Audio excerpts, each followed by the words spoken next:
જે ટેટટાટના ઉમેદવારો છે, સરકારી શાળાઓની જાહેરાત ક્યારે? તો સરકારી શાળાઓની જાહેરાત પ્રમાણે જોવા જઈએ તો અત્યારે જે ગ્રાન્ટીની શાળાઓ જે અત્યારે કહી શકે કે એના માટેની જે તારીખો જાહેર થઈ છે 10 ઓક્ટોબર સુધીની, તો એમાં એ સરકારી શાળાનો જીઆર પણ અત્યારે તૈયાર થઈ રહ્યા છે.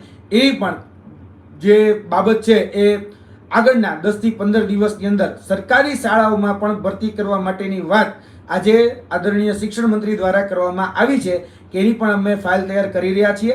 એના પણ રિક્રુટમેન્ટ રૂલ્સ હવે ફાઇનલ ઓફ અપાઈ રહ્યો છે, એટલે વધીને કદાચ 10 કે 12 દિવસમાં એના ફાઇનલ નિયમો બની જશે.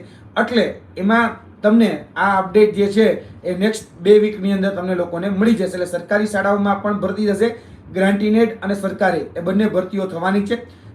બની શકે છે કે સરકારીમાં પહેલા થાય અને પછી ગ્રાન્ટીમાં, જેને આપણે ક્રમિક ભરતી કહેતા હોય છે, એ રીતે પણ એમાં ક્રમિક ભરતીઓ થશે. બીજી વાત કે 9 અને 12માં જગ્યા વધારો માટે ઘણા બધા ઉમેદવારો જે છે પ્રયત્ન કરી રહ્યા છે. તો એમને પણ કહેવાનું કે 9 અને 12માં જે વધારો છે એ વધારો શક્ય જ છે.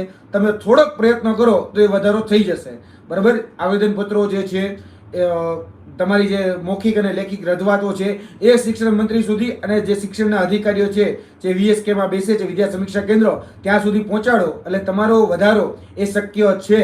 જે ટાટના જે ઉમેદવારો છે એ ટાટના ઉમેદવારો માટે હું આ વાત કરી રહ્યો છું કે 7500ની જે જગ્યાઓ છે એમાં વધારો એ થઈ શકે એમ છે.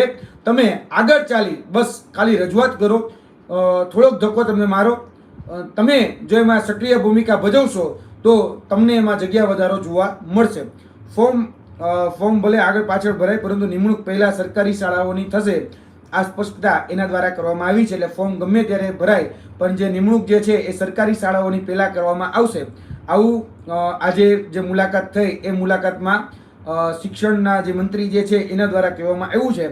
એટલે દરેક વિદ્યાર્થી મિત્રોને કહેવાનું કે આપણે થોડીક હવે અવેરનેસ રાખી અને આમાં પ્રયત્ન કરવાની જરૂર છે. બીજા જે પ્રશ્નો જે આપના છે એ આપના પ્રશ્નોનો પણ મેં જવાબ